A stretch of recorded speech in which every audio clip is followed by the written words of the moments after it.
বন্ধুসকল, আজি আমি আপোনালোকক আজি ভোটাৰ আইডি কেনেকৈ ডাউনলোড কৰে সেইটো দেখুৱাবলৈ ওলাইছোঁ। ফাৰ্ষ্ট আপোনাৰ গুগল ক্ৰমত যাব, চাই পেলাই আপুনি ভোটৰ যিটো ৱেবছাইট আছে,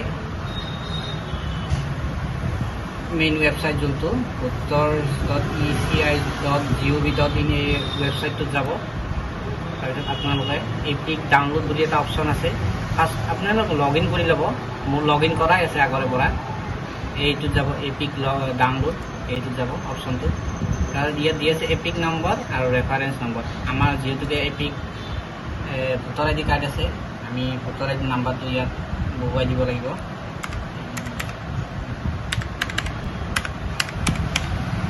আৰু আপুনি ষ্টেটখন চিলেক্ট কৰিব। আমাৰ অসম হয়, আসামটো চিলেক্ট কৰিছোঁ। এয়া আহি গৈছে নাম, এপিক নাম্বাৰ।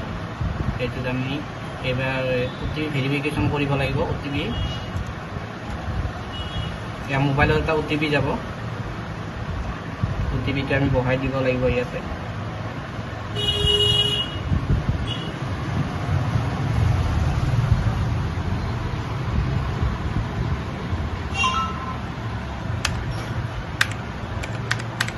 এই OTPটো আমি বহাই দিলোঁ, তাৰপিছত ভেৰিফাই কৰিব লাগিব।